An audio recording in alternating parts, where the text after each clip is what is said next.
अब हम देखते हैं विषम पोषी के प्रकार, या इसी विषम पोषी को हम परपोषी भी कह सकते हैं, या क्या बोल सकते हैं, परपोषी। परपोषी के प्रकार, इस प्रकार से हम इसको परपोषी या विषम पोषी, क्योंकि इसका मतलब ही होता है कि यह भोजन जो है या यह पोषण जो है यह दूसरों जीवों के द्वारा यह प्राप्त करते हैं। तो इसके आधार पे इन पोषण के प्रकार को 3 भागों में प्रमुख रूप से इसमें बांटा गया है। पहला जो है यह मृत जीवी पोषण, या इसको हम बोलते हैं सेप्रोफाइटिक न्यूट्रिशन। दूसरा होता है परजीवी पोषण या पैरासिटिक न्यूट्रिशन, और तीसरा होता है प्राणी पोषण, या इसी को बोलते हैं होलोजोइक न्यूट्रिशन। यह 3 प्रकार के प्रमुख पोषण है, पोषण के विधियां हैं। तो पहला जिसको हम मृत जीवी पोषण क्या होता है, या इसको बोलते हैं सेप्रोफाइटिक न्यूट्रिशन। सेप्रो का मतलब होता है अवशोषण। सेप्रो का मतलब क्या होता है, अवशोषण। तो अवशोषण यह विधि में प्रमुख रूप से यह जो पोषण होता है यह तरल रूप से जीव क्या करता है, इसमें पोषण का अवशोषण करता है, या कार्बनिक पदार्थों को क्या करता है, यह अवशोषित करता है और अपना पोषण पूर्ण करता है। तो इस प्रकार के जो जीव होते हैं प्रमुख रूप से जो सड़े गले पदार्थ होते हैं, या जो सड़े गले पेड़ पौधे या जो जीव होते हैं जिनकी मृत्यु हो जाती है, जो डेथ हो जाती है, इनके शरीर के ऊपर यह जीवाणु वहां से अपना पोषण प्राप्त करते हैं, इसलिए इसको मृत जीवी पोषण भी कहते हैं। इन जीवों का या इन जीवाणुओं का हमारे पर्यावरण में बहुत महत्व होता है, क्योंकि जब जीवों की मृत्यु होती है या पेड़ पौधों की मृत्यु होती है तो जीवों में क्या होता है, यह सड़ने के बाद फिर से अपने अपने तत्वों में यह टूट जाते हैं, जिसको कि हम क्या बोलते हैं कि इनका अपघटन हो गया। अपघटन की क्रिया के अंतर्गत जीव क्या होता है, अपने अपने तत्वों में टूट जाता है, जिसको हम यह जो काम करता है यह इन जीवाणु को हम अपघटन करता या डीकंपोजर कहते हैं।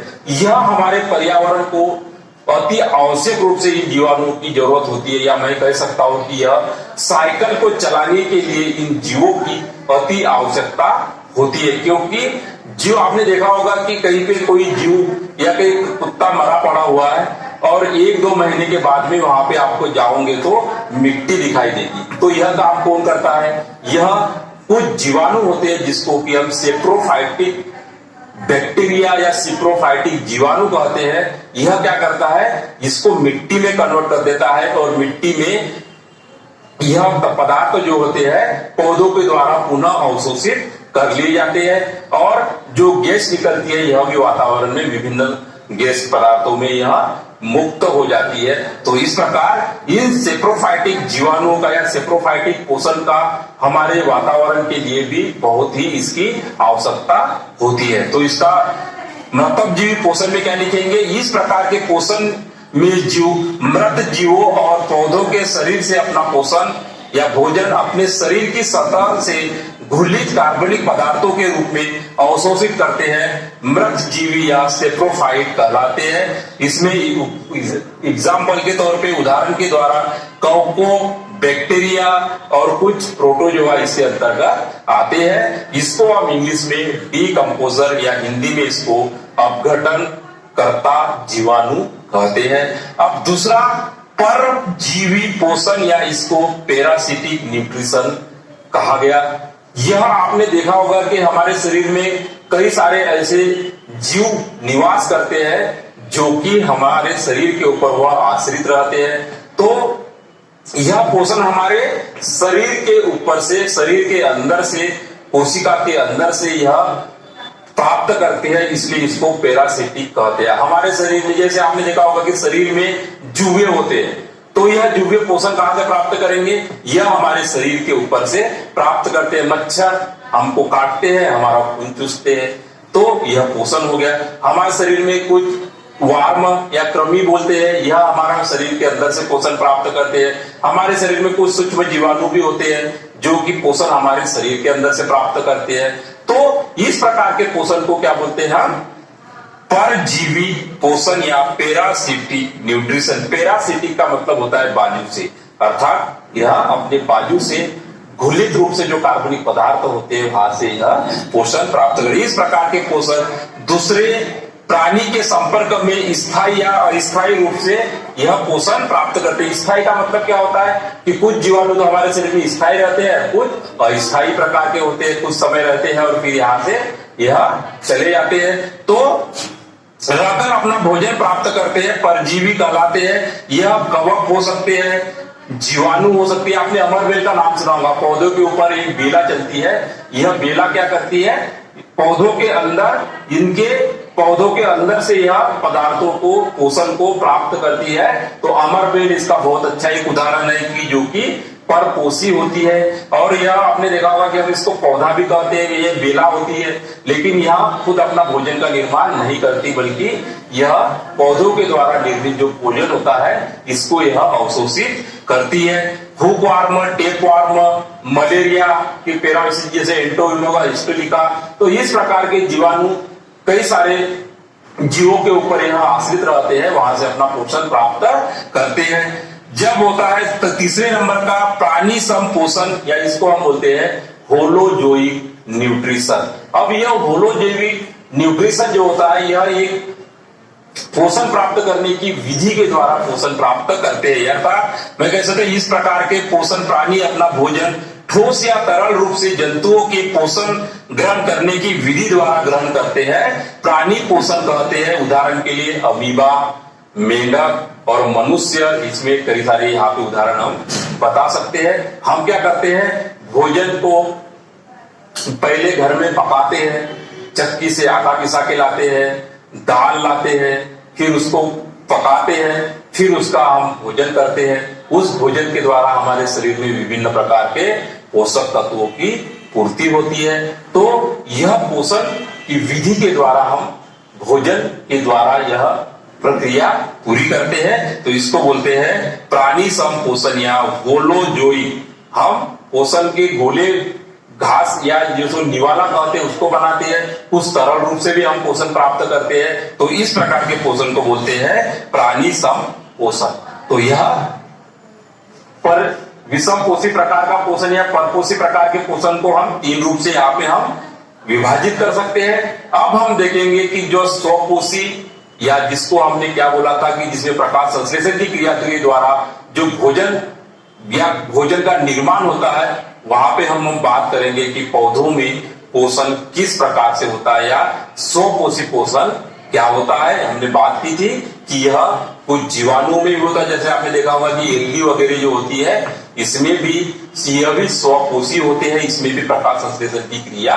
होती है। तो आप आगे देखते हैं स्वपोषी पोषण। अब हम स्टार्ट करते हैं पौधों में पोषण। पौधों में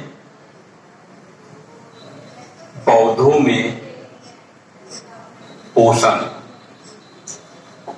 तो हमें पता ही है कि पौधों में जो पोषण होता है वह किस प्रकार का होता है? ऑटोट्रॉफिक पोषण, या इसको हम बोल सकते हैं स्वपोषी पोषण, या इसको हम बोलते हैं ऑटोट्रॉफिक पोषण। इसी को बोलते हैं स्वपोषी पोषण। हमने चर्चा कर चुके थे कि पौधे जो है यह अपने भोजन का निर्माण स्वयं कर लेते हैं, इसलिए इसको जो अलग से एक स्वपोषी पोषण के अंतर्गत रखा गया है। और जो जीव अपने भोजन का निर्माण स्वयं नहीं कर सकते इसको हमने हेटेरोट्रॉफिक या इसको परपोषी पोषण के अंतर्गत हमने इसको रखा था।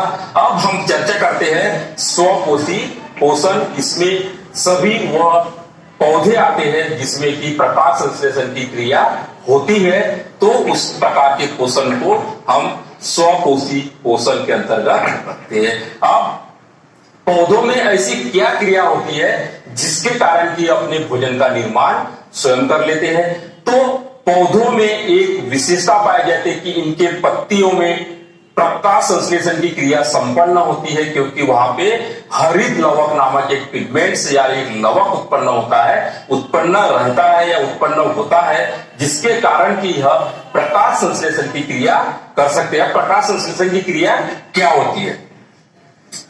हरे पेड़ पौधे अकार्बनिक पदार्थों से, जैसे कार्बन डाइऑक्साइड और H2O के द्वारा, यहां पे इसके 6 अणु लेंगे और इसके कितने लेंगे?